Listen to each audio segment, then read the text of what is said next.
So here's today's lesson is just a continuation of the line by line series. Aki Ori, and we're just picking up where Aki Amaziah left off the previous Shabbat. And this title of this lesson is The Foundation is Set. And by that, we mean the foundation of the 12 tribes of Yasharah. But let's get it. An unusual rivalry. Who was the first children of Rachel?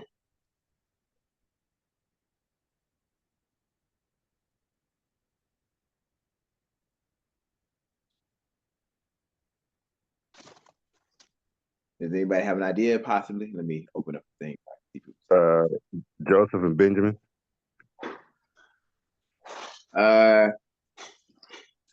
Well, you're correct biologically, but who were the first children before they came along?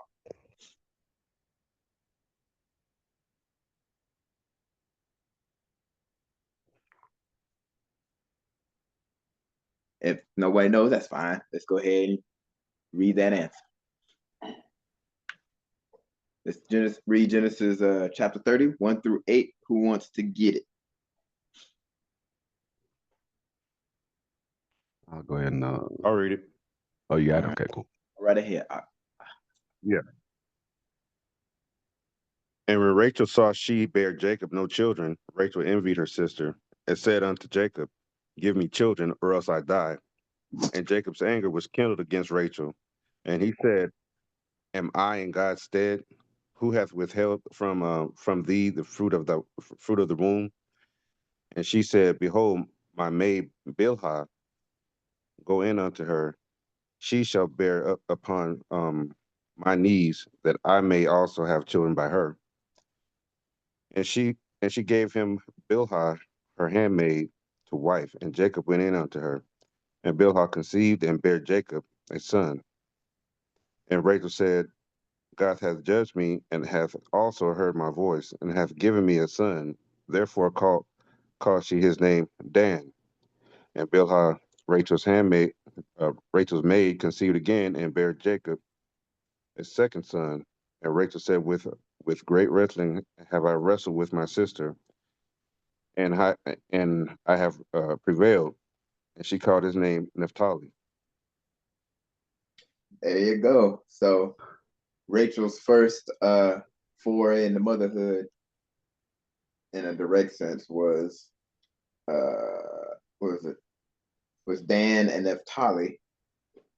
Like, this amazes me because like I've known this before this point because I've read part of this before, but like, before we really start getting into the weeds of the Old Testament, you didn't realize like what you can just take somebody's kid and say that's yours. Like, and it's not like an adoption thing. It's just like your maid can have a baby with your husband and say that you can say that's his. I'm like, okay. But I mean, that's interesting how it works. And as you can see, this is just the Most High allowing a thing. It wasn't his perfect will, but it's working out so far. Not going too bad. Some bickering here and there between the ladies, but they seem to have grown up in a stable household, which is the most important thing. The children. Otherwise, they wouldn't have the blessing on them that we now can be a benefit of, according to our obedience when Mashiach comes back. Let's see. And the dichotomy in that, bro. Yeah. And what is it? Verse 6. Yeah, I have judged me and also heard my voice. My goodness, man. Yeah. But hey, when I was looking into this, like researching this out a little bit, back in the day, like it was there were families that when you have interviews of the children that come from like a multiple situation, they would say that they appreciated their upbringing because they had it felt like they had friends, right? They were their brothers and sisters. Yeah. But like they also never said that they would never do it themselves. Yeah, So, like you rarely get the children, following suit. and that was the general. That's what I want to say. Out of all the different stuff I was watching, it was like the general statement out of it that came out of it. Yeah, because I mean, like I said, it's permissible, but it's kind of weird. Like in terms of like it just makes things awkward. And then like I was just thinking about like how we're supposed to provide an inheritance for our children before we pass on or as we pass on. And I'm like, how's that even working? Like the order, we know the order for the biological children, but it's like what do you try to set aside for kid number 8 from wife number 3 or something like that? Like the logistics. Logistical nightmare. Yeah, I'm talking about the logistics of just like, if you're, trying to, keep Torah the best you can. And it's like, okay, well, I'm supposed to leave an inheritance, but I got like this third wife or the second wife, and like child number 5 is from her. And it's like, and then you gotta, but at this time, the fact that both wives have maids. I mean, they got serious money. They're probably, I would say, probably in this time frame, considered to be multimillionaires, if not billions, right? Because the Most High set them up coming out of, set Isaac up coming out of Egypt, and then he said before that he set Abraham up coming out of Egypt. Well, not Isaac, but Yaakov. He said Yaakov, had money, so I'm pretty sure it wasn't too hard. But yeah, like in the modern day when we don't have our own kingdom to, you know, go to just yet. I don't see how too many brothers are accomplishing this. I mean, I get it. You're gonna be working a lot, but you know, to each his own, I guess. Can So I if say not, something? go right ahead. I think it's just that we've been raised in this society for so long that I can even talk to my husband because I say have those conversations with Ray that you have to leave an inheritance for your children and your children's children, but because of the mindset and the culture that he comes from, that's not something that they do. Whereas for me, it's because I've read the word and I know how our ancestors were. That's something that's important to me, as far as getting. And do we have insurance for our kids? Yeah, we have great insurance for our kids, but my husband, when I tell him I want to leave a portion for my kids, it baffles him because he's like, well, I'm still alive. If something happens to you, then of course you're going to leave it to me. And of course, but I want to also leave my children something as well. And so when you look at our patriarchs, our fathers, although he did have a lot of money before he died, he spoke to each of his sons and he left a blessing, or he left, something that, even if it's just his word, something that he spoke over his children to leave a blessing. But like you said, he was wealthy. I'm more than sure that he provided and he set up. So men today, when they're thinking about getting their second and third and fourth wives, they need to consider that themselves. Um, if they want to have all these wives, I see a lot of wealthy men who are having a lot of different, women, but they provide for them too. So I don't know. I think it's just we're in this culture right now. I think when the Most High places us back where we're supposed to be, all we have to do, the book was written for our instructions. So once we start implementing those instructions, I don't think that it'll be a too hard of a thing. I don't know. It's just me, you know. I, Anyhow, I totally agree with you. I'm just saying, like, until that point, cause like, I mean, I get it. Like, you're gonna have to work your butt off here in Babylon to achieve such a thing. To achieve what uh Yaakov did now, because it's not our kingdom. But I mean, it's possible. But if some people are that, some people are that uh that much of a go getter, then it's achievable. It's a lot of hard work because I mean, what even in their time back in the day, if you had to pay taxes to like the local ruler, I'm pretty sure they weren't taking 30% of everything. Yeah. So Yeah. And I got a word of caution for everybody listening. Is I just found out recently that so when my grandfather passed last year, he tried to leave an inheritance to all his children, grandchildren, everything, right? Property and everything. But within this nation, if you don't do the paperwork properly, so what he didn't, he left everything as he should have, but he missed a crucial thing, putting everybody's social security numbers on there and certain little nuances that a 90-year-old wouldn't be thinking about, right? yeah, So basically everything he worked so hard for his whole life for his family, the state of Texas took all that. yeah, So all his you got children and grandchildren have nothing from him right now. yeah, So you got that's a reality living here. So y'all, just a word of caution. So as far as an inheritance, yes, the place we live now can absolutely snatch that. So you know what I'm saying? So that's just a word of caution. So yeah. Like you got to do a living will, and then yeah, like you said, you got to tie it to their numerical system to identify people that way. Go straight to them. But yeah, you're correct because it's like, and this is just little stuff that they don't even teach us in school, right? Like you thinking like these generational multi-million-dollar or billion-dollar families. I'm like, okay, so how have you guys been able to hold on to your $100 million estate in Tennessee for 100 years of your family generation? But it's like the average guy can barely pass on a house to his kids, like a single So house, not even in the state. Yeah. I have a question to you, Shafir. That was Shafir, right? Yep.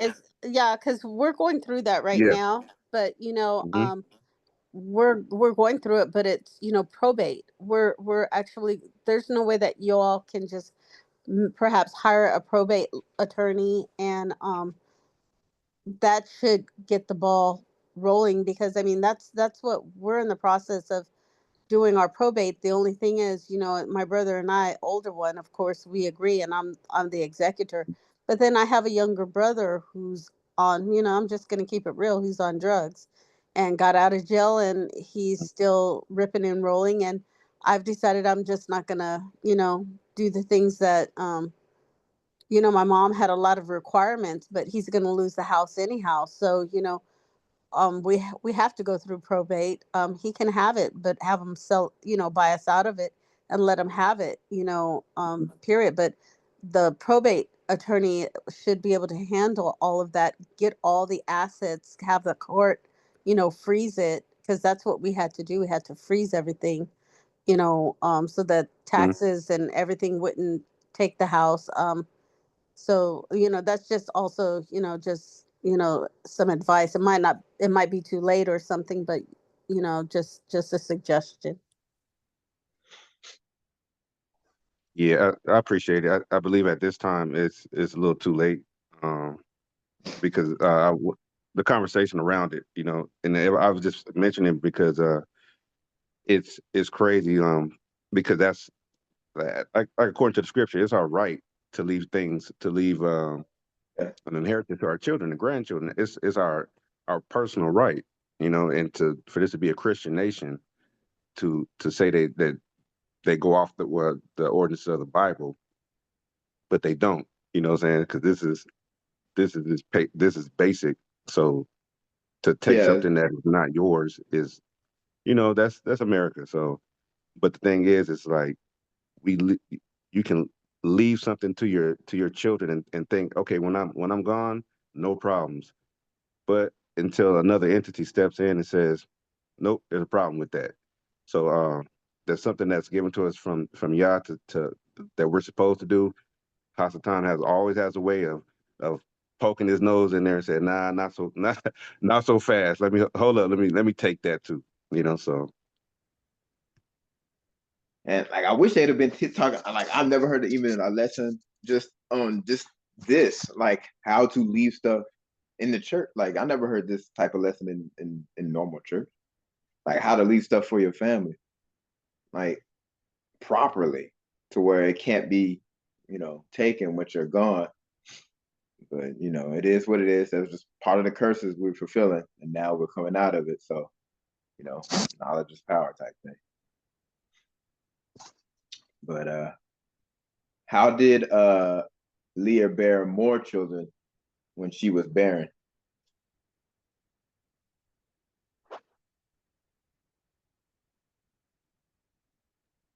Anybody Through know? her handmaid also. Correct. Who wants to get Genesis 8 through 13? Genesis chapter 30, 8 through 13. I got you out. Or Okay. you can say 9 through 13. My bad. 9 to 13. Yeah, I got you. And when Leah saw, I'm reading out the KJV, y'all. When Leah saw that she had left bearing, she took Zilpah, her maid, and gave her Jacob to wife. Okay. And Zilpah, Leah's maid, bare Jacob a son. And Leah said, "A troop cometh." And she called his name Gad. And Zilpah, Leah's maid, bare Jacob a second son. And Leah said, "Happy am I, for my daughters will call me blessed." And she called his name Asher. All right. Give me 1 second. I'm going to stop sharing. I'm going to make some corrections to the slide real quick. Just grammatical corrections.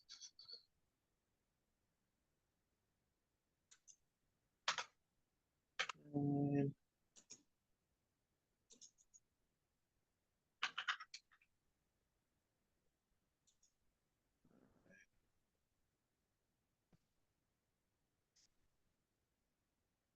okay, there we go.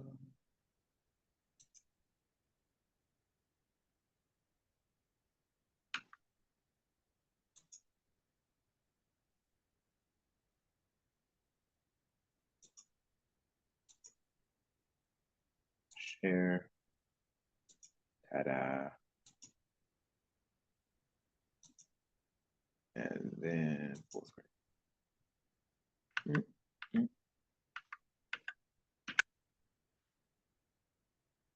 And all right. There you go. So, who were the last two sons and Dinah? Damn it. I meant to say daughter. I spelled out Dinah. No, you're all right for that. I'm just Uh,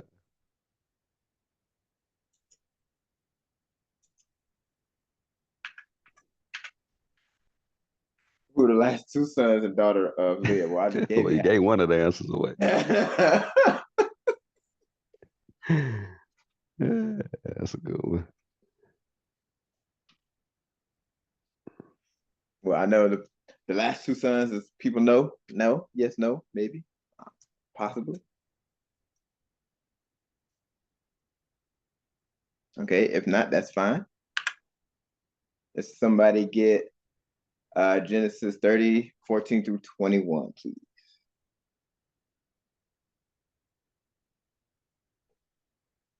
Nobody jump at it. I'm gonna continue on, y'all. All right. I'll read it. 14 Okay. through 21. Yes, sir. Yes. All right. And Reuben went in the days of wheat harvest and found mandrakes in the field and brought them unto his mother Leah. Then Rachel said to Leah, "Give me, I pray thee, of thy son's mandrakes." And she said unto her, "Is it a small matter that thou hast taken my husband? And wouldest thou take away my son's mandrakes also?" And Rachel said, "Therefore he shall lie with thee tonight for thy son's mandrakes." And Jacob came out the field in the evening, and Leah went out to meet him and said, Thou must come in unto me, for surely I have hired thee with my son's mandrakes. And he lay with her that night. And Yah hearkened unto Leah, and she conceived and bare Jacob the fifth son. And Leah said, God hath given me my hire, because I have given my maiden to my husband. and she called his name Issachar. And Leah conceived again and bare Jacob the sixth son. And Leah said, God hath endued me with a good dowry. Now will my husband dwell with me, because I have borne him 6 sons. And she called his name Zebulun. And afterwards she bare a daughter and called her name Dinah. All right, there you go. And so what I get from this also is that it's very interesting. It seems that in between the point of, let me see, bio, who was the last biological son before this point? So in between the time of her having Judah, I guess there had been some years that she had maybe had relations, maybe not relations, but I guess at least an opportunity to be pregnant before she had, Issachar and Zebulon. Because like the way she, begged Rachel was kind of like, what, like, don't you see him like every day or at least once a week or something, like, you know. But I guess apparently maybe that not have been the case. The way she was like, traded fruit for just a chance to lay with her own husband. So, I mean, that's just an interesting dynamic of their marriage. Like, just more days of our lives type situation. I, I also noticed something in here too, because remember when we were talking about when Yaakov first met Rachel, right? Yeah. And he worked those 7 years for her, and he ended up with Leah.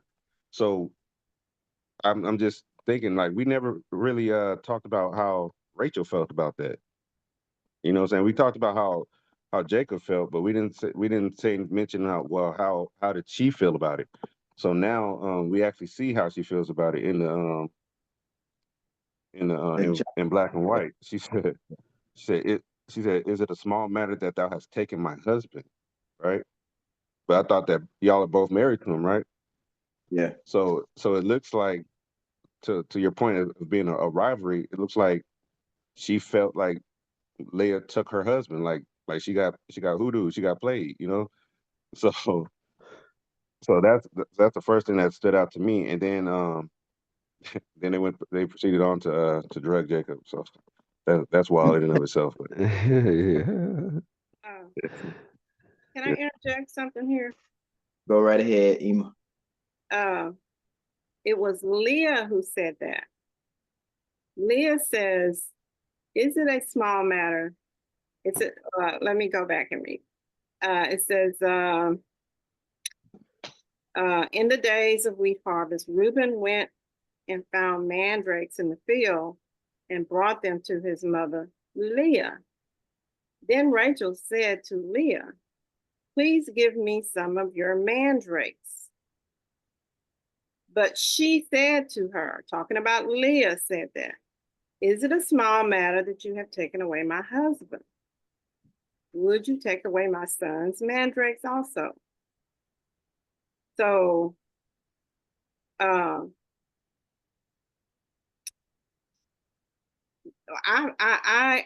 kind of zeroed in on that because Leah said, you have taken away my husband. So Leah feels as if Rachel has stolen her husband because she was the first wife. And so Rachel is making this deal with Leah for these mandrakes, and Leah says, then he may lie with you tonight in exchange for your son's mandrakes. So I don't know, I don't know exactly what the deal is, but I think we have to read very carefully here. Leah is considered the first wife. The first wife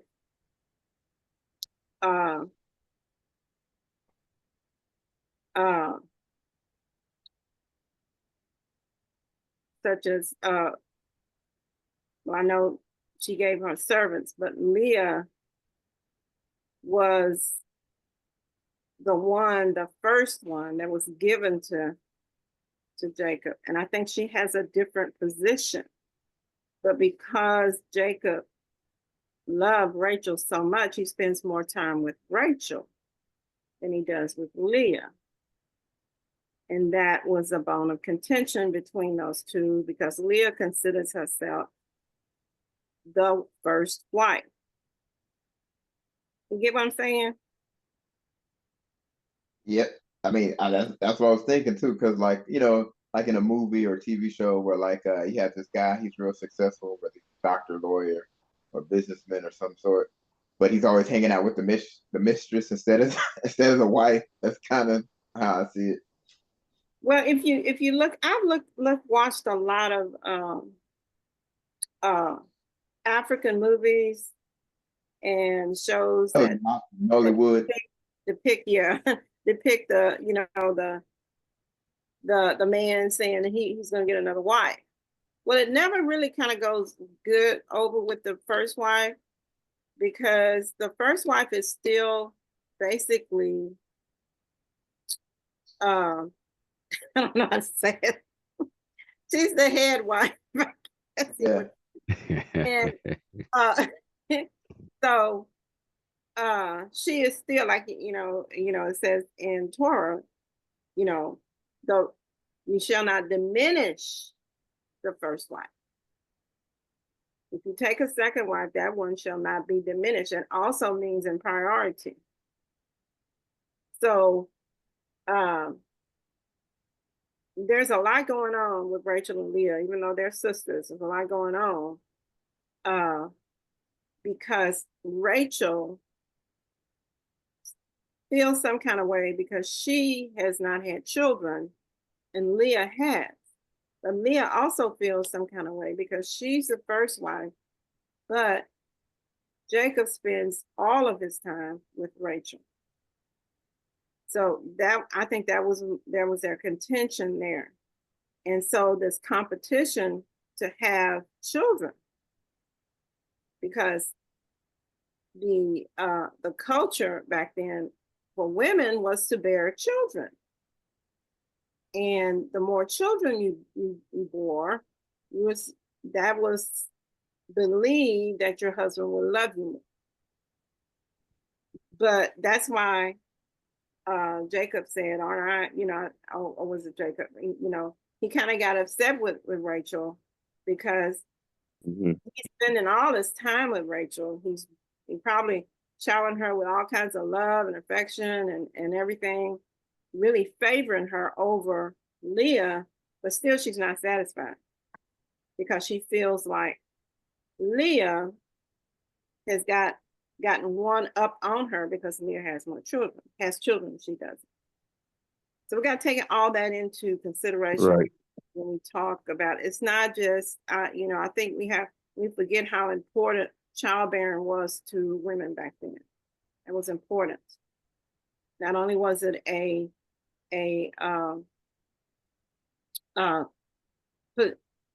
cemented your position in the family, but even more so if you were the first wife and the first wife gave birth to the first son, that cemented your position in that family. And so there's a lot of competition going on in there, a lot of jealousy. It's very complicated. Right. Yeah. It still doesn't diminish from your point, Shabril. Like the point was that it's some back and forth that's gonna be happening. And so Vic is right. I mean, you read that in context, exactly what it said. It's just that it's gonna be some back and forth. You said competition.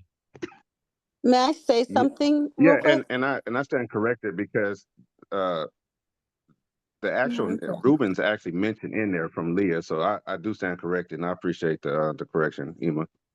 Yeah, so I know. It actually says Reuben's name in there. So yeah. Can I also add to that though?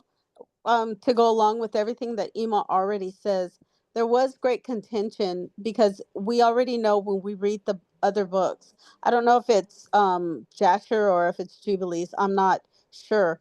But when the Mandrake thing came up and she wanted you know, can I have the mandrakes and you can have Jacob? And Leah made the comment about, well, now you're taking my husband. If you really look at what she said in the other book, she said, for starters, it's not like I'm good. I'm just hypothetically saying it, though. I'm not saying it verbatim the way that she said it. But when she made that comment to Rachel, Rachel told her, look here, for starters, he worked 7 years for me. He didn't work 7 years for you. So there was contention and there was jealousy because, yes, Leah is the first wife, but that was not the way it was supposed to be. And they both knew it. Mm-hmm. So there is the jealousy also, and she let Leah know at that moment, yeah, you might be the first wife and he might be your husband, but that's not how it was supposed to be in the first place. He should have been my husband, but because of what you and dad did, yeah, you are the first wife. So there was contention, and Ima is right. You know, even the Chinese, even the Koreans, even the Africans, everywhere you go, women, even here, I guess, you know, when um, women have more children with their husbands, it is their hope that their husband will love them more. I don't know why we have that in us. That, you know, well, maybe if I have more kids for him, more, he'll love me more. But I guess to me, you all are men, so you'll know better. If your intent is on this one particular woman, this is the woman that you want. That was the woman that he wanted, so he didn't have the feelings, I guess the same feelings, but he must have had some kind of feelings for her because she surely bore a whole bunch of children for him in the first place, you know, so he was feeling her some kind of a way. But yeah, there was a lot of contention, but they both knew the reason why. And Rachel did let her know that, hey, for starters, he wanted me. He didn't want you. You're here because of the deception that you and dad did. Mm-hmm. And I'm done. And I think it's, you know, something else that we overlook too. Jay, you know, a lot of brews think, you know, this having more than one wife is really some, you know, but the thing is, Jacob didn't choose that. He You're didn't. choosing. You're choosing. You're looking at, you know, somebody else, and you choosing that. Jacob, how? I wonder how that you know, they think that. I don't think that was an easy thing for Jacob. That's right. When you're not choosing to do that, and then you have all these women, they're, you know, and they're giving you your, you know, and you really, you know, you really, when Rachel told Jacob that, you know, I'm giving you the Leah tonight. Well, he stepped right in line, and I can't, and you know, I can't see where uh this could have been enjoyable for Jacob. Uh, because you're at the beck and call of these women, whether you want to or not, and you're in the middle of all this rivalry. So, you know, because his choice is Rachel, not Leah. So you don't often think about that. I don't think a lot of Bruce think about that either. That you are choosing this. Jacob didn't, you know. Um, so, you know, it's a lot of aspects that we have to look at, you know, uh, when we look at, you know, these things like Rachel and Leah and Jacob and even David. I don't believe David, uh, you know, they say, you know, David had more than one wife, but a lot of these were committed to his care. They weren't like these were his, you know, Yeah, concubines and stuff. So they're political members, yeah, just yeah, to ensure the safety of the kingdom, yeah. yeah. So it's like we have to get our Babylonian mind out of the way and actually uh, uh, read between the lines and not jump to conclusion that, you know, the way we think today is the way they thought. That's not exactly how they thought. I'm not saying it wasn't always that way. Yes, there were some, because, the Most High talked about it. He says, if you take on, there were some men who were, probably lusting after other women. They want to take another wife and they weren't satisfied with their first one, that's just that's just the way some men were. But he made provisions that the first wife would not be diminished.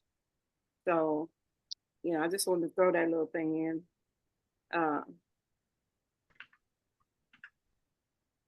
we go. But And yeah, it looked like they were running Jacob's nerves, to be honest. yeah. It looked like Jacob was like, look, That's what I ain't got no Cialis, bro. what exactly you These want me to do, mandrakes, man? boy, y'all better have a bucket of them. I know, right? Yeah, boy, what's going on? So, But for yeah, so all of them who want to have multiple wives, man, like, if you want to take example, hey, you say, am I God? What do you want me to do? I can't, you know what I'm saying? Like, yeah, I wouldn't envy being in that position. yeah, you totally right. I mean, we get it. We're not saying, it's a sin, but you taking on unnecessary stress. Like, put it like that. Especially if the women weren't brought up in that type of culture like they are with Ishmael in modern day. Like in modern day Ishmael, how he brings up his woman, it's not that big of a deal. But like if you try to do that in American society, I mean, exactly. and The the way, mindset isn't there. So yeah, and it's hard. It would be hard to have that run smoothly because that Babylonian mindset is there. So Yeah, and our women are built different because if you take it back to Moshe, right? When Pharaoh had ordered all the women to start killing all the children, they're like, nah, we ain't doing that. yeah, So even the Pharaoh didn't have enough authority, for our women to listen to. So yeah, we're definitely built differently. Especially if you're going in comparison to like women of Islam and stuff like this. Like, nah, they gonna speak up and stand up and say something. So yeah. you gotta respect it though. That is correct. Let's see. So who are the biological children of Rachel? I already answered it, but let's see if somebody's paying attention. Joseph and um, Benjamin. who? Correct. Joseph and Benjamin. Benjamin. Yes, Joseph and Benjamin. All right. Let's see. Since I haven't read nothing, I'll go ahead and get Genesis 22 through 26 of 30, chapter 30. And then somebody who wants to we got to skip like 5 chapters ahead to read about Benjamin, but you know, here we go. So where am I at? 22 through 26. All right. Chapter 30. And Elohim remembered Rachel, and Elohim hearkened to her and opened her womb. And she conceived and bore a son, and said, Elohim has taken away my reproach. And she called his name Joseph, and said, Yahuwah shall add to me another son. And it came to pass, when Rachel had borne Joseph, and Jacob said unto Laban, Send me away, that I may go unto my own place and to my country.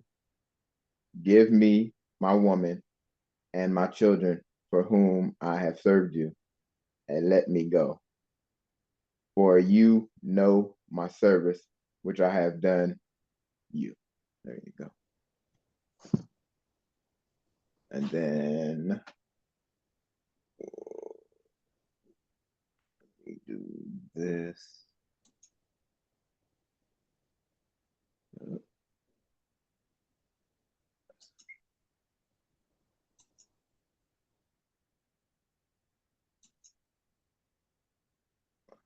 Okay. Save.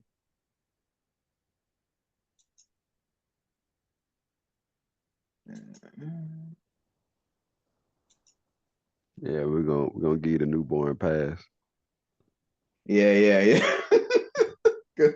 Hey, But I didn't get let to me know. sleep. I'm with you. There you go. And So hey, I got once again, man, I appreciate you. You know what I'm saying? Doing this, taking time out, knocking this out, man, putting in the work. Let me make sure I say that, bro, because I don't, you know, I probably don't say it enough to the brothers who do this, man. So appreciate y'all. no problem. No problem. All right. And so who wants to get 35, chapter 35, 16 through 18? Because this describes Benjamin's birth. I got it. I'll read. go right ahead. Joseph. All right, Genesis 35, chapter 35, verses 16 through 18. And they journeyed from Bethel, and there was but a little way to come to Ephrathah. And Rachel traveled, and she had hard labor. And it came to pass, when she was in hard labor, that the midwife said unto her, Fear not, you shall have this son also.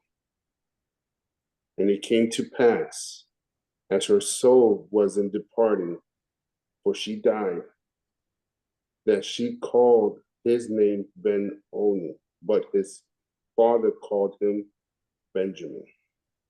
You can't be an override thing. There you go. So this was sometime after, I'm guessing that they had left Laban's stead. And it's kind of unfortunate that she didn't get to live to see her 12th child grow into adulthood. But it is what it is. And that caps our 12 patriarchs and what will go on to become the billions, I would guess probably billions of us in the modern day. Let's see. If you don't All right, mind, can I say something? go right ahead. Yeah, it's real quick. It's looks like Benoni, H1126, is translated to son of my sorrow. Son of my sorrow. But then for Benjamin, 1144, it ends up being son of my right hand. So that makes total sense why Judah and Benjamin have such a close connection, as we go further on in the book. Yeah. Because it's basically Judah's right hand. That makes a lot of sense. That's it. That was a good veto by Yaakov. I give him that. Hopefully it was Good. in love. You know what I'm saying? That was all in love. So that's what I pray for, right? Because how much he loved her, and he was like, hey, nah, if I'm gonna remember you, I don't want to look at my son that. Yeah, I'm gonna remember you in a good stead, because that was his one and only. Like that's who he originally worked 7 years for. So yeah, you don't want to remember that type of that woman in that manner. So Ima Vicky got a hand up, by the way. go right ahead. Go right ahead, Ima. I just think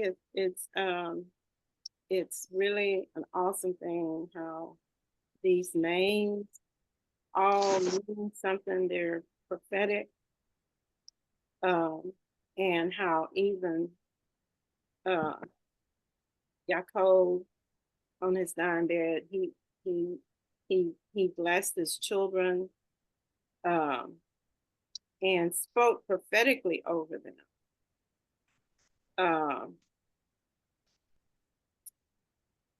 I can see where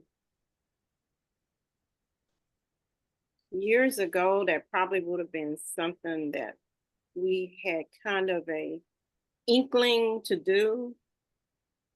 But now we have gotten so far away from that because a lot of the older people kind of did something like that, or they would name their children after someone, or the name. They ask them. You ask them, why did you name them that, and they tell you, give you a reason.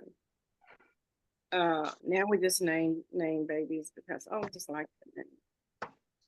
Name them after cars and stuff. Yeah. So I mean, it says that there's life and death in the power of the tongue. So speaking prophetically over your children is something that we need to get back to. And even if it comes to like even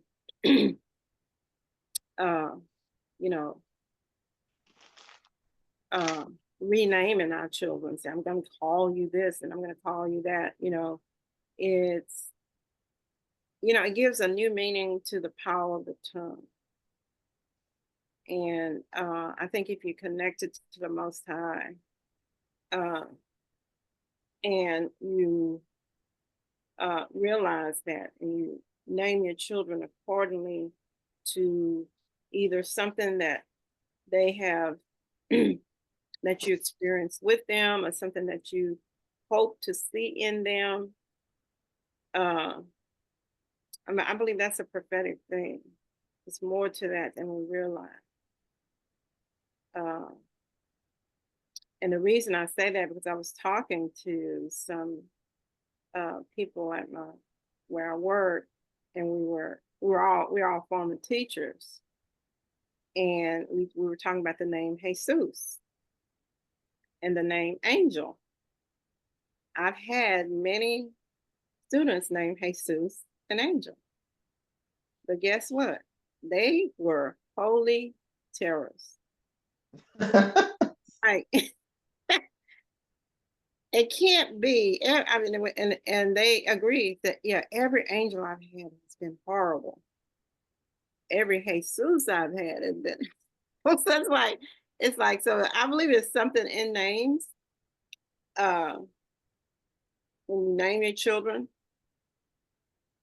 and I have a grandson whose name is Joseph, just Zachariah, and I tell him all the time, about his name, and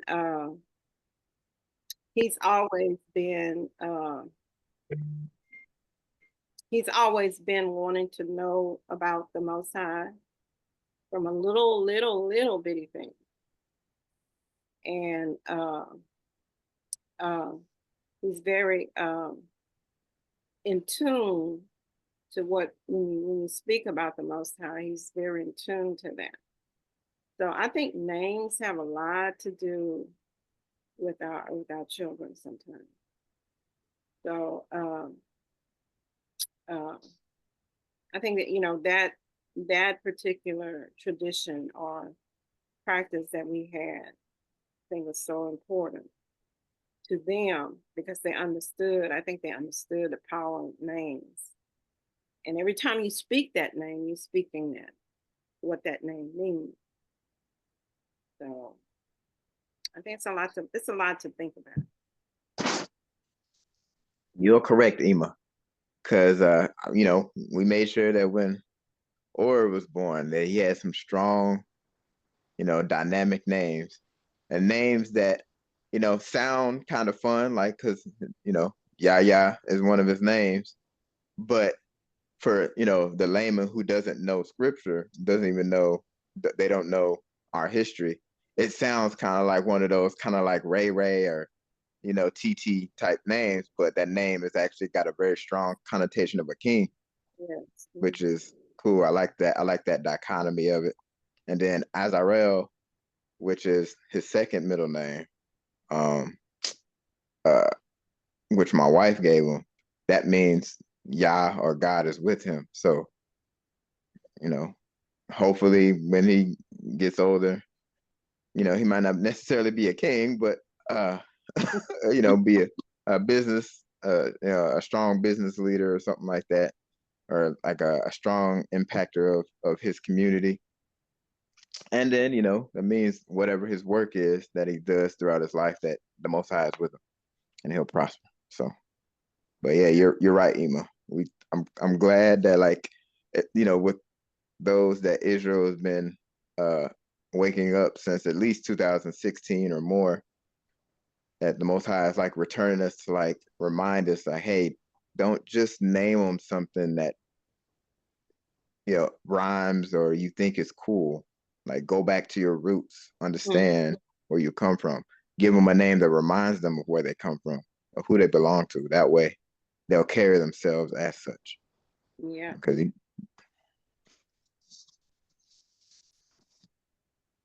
but if nobody has anything else, we'll go ahead and go to, I think what it's like the last question. All right. How did Yaakov collect his wages from Laban? Does anybody know? Like, there's scriptures, but does anybody know offhand before we read? Nope. Was it something about the goats, the spotted goats? Correct. Some way or another, he So, bred the goats so that yeah, those were actually the stronger goats. Mhm. They produced, I guess, more, would produce more milk and offspring, things of that nature. But who wants to get Genesis 30:27 through 43? That it's kind of a longer read, but we I'll can read break it up. Okay, go right ahead. 27 through 43. Okay.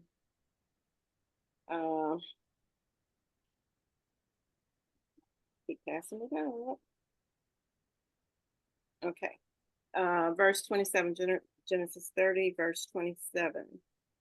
But Laban said to him, if I have found favor in your sight, I have learned by divination that Yahuwah has blessed me because of you.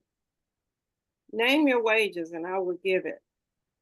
And Yaakov said to him, you yourself know how I have served you, and how your livestock has fared with me. For you had little before I came, and it has increased abundantly. And Yahuwah has blessed you wherever I turn. But now when shall I provide for my own household also? He said, what shall I give you? Yaakov said, you shall not give me anything.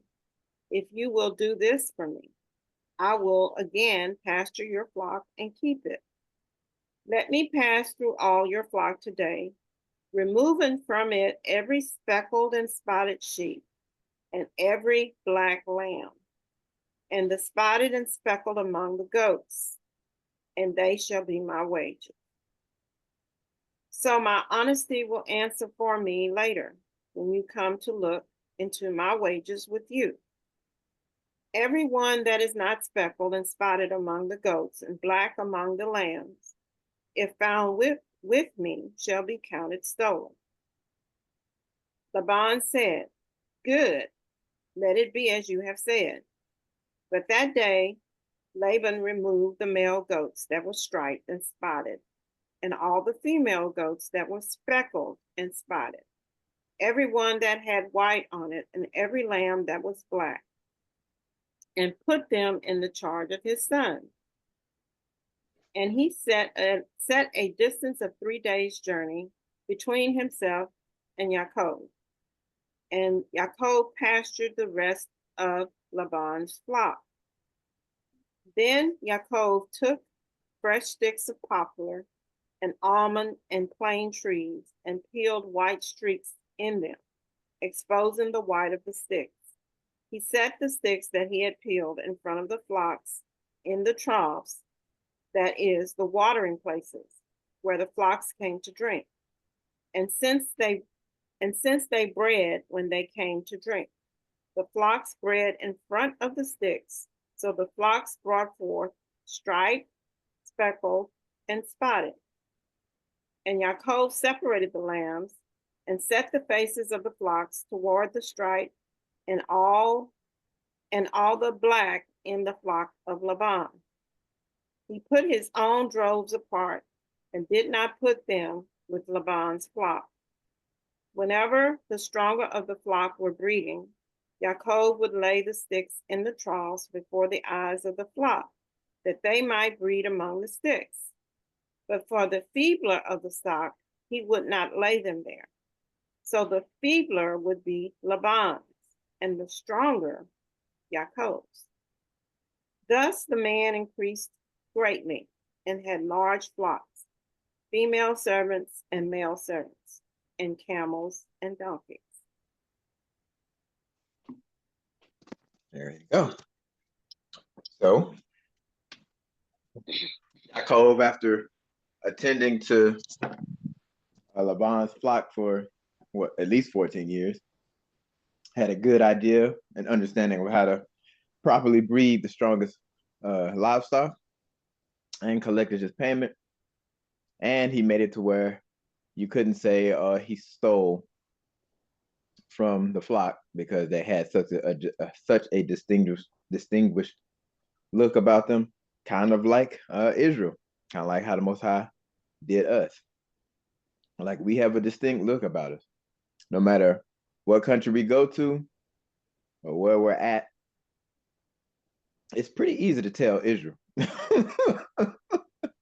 Whether in the Far East, Europe, even in Africa, where they say we all look like, well, which we're clearly not the same people, everybody that's in Africa. You can tell Israel between the other nations, even if the other nations similarly look like us. So, but that is it for, oh yeah, we got to read. Who wants to get the last 3 verses? I think Mac, I think, is on. Can Mac read chapter 31, 1 through 3?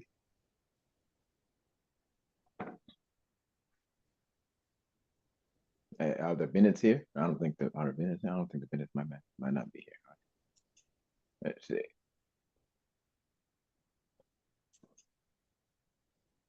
They said they got that background noise. Oh, okay. Remember? So, yeah. Oh yeah, I forgot. Yeah, they got double in trouble over there. So, I'll go ahead and finish it out, man. So, okay, go ahead. all right, 31, 1, and he heard the words of Laban's son, saying, Yaakov hath taken away all that was our father's, and of that which was our father's hath he gotten all this glory.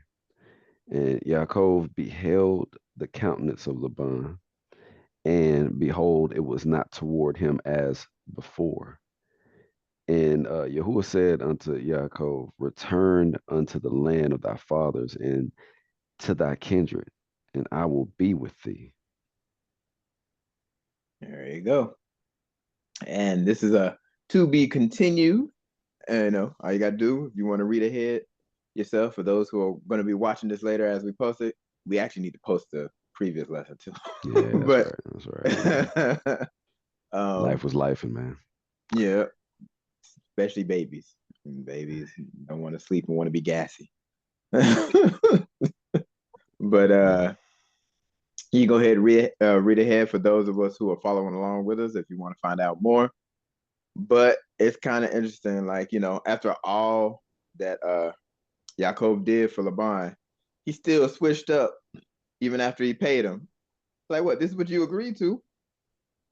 Mm-hmm. You can't, you can't be, screw face. You can't, look at me weird. I'm like, what? You got 14 good years out of me, at least.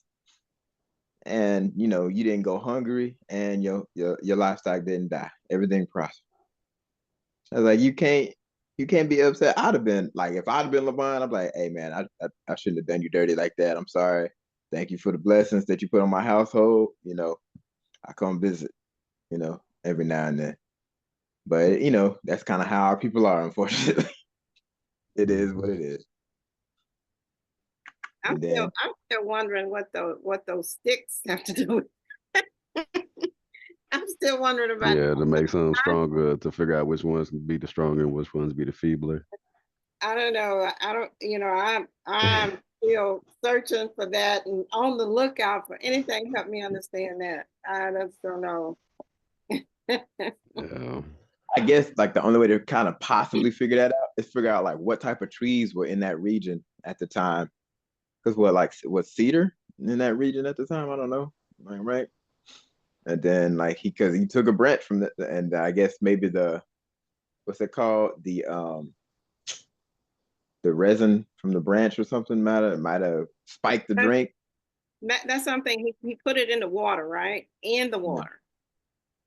So I don't know. It's like, I don't know. I'm still trying to figure it out.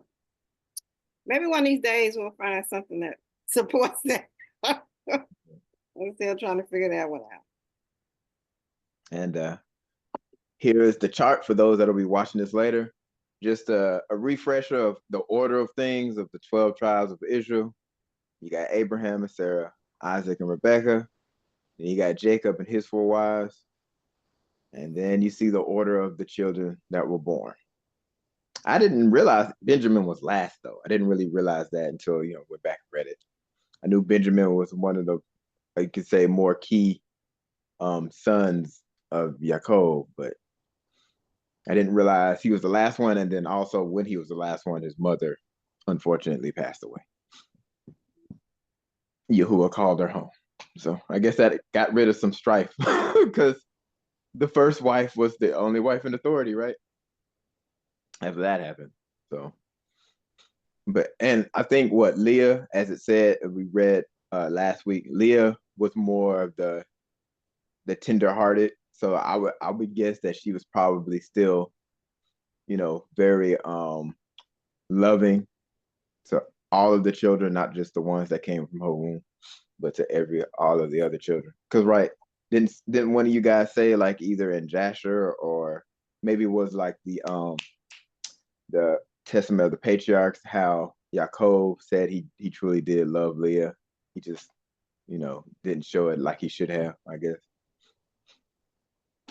Because she did her duty, Most High set her life in order and she fulfilled that task and until her death. So, but there you go. This is a to be continued line by line series. We look forward to carry on more lessons as we go, and we look forward to seeing y'all.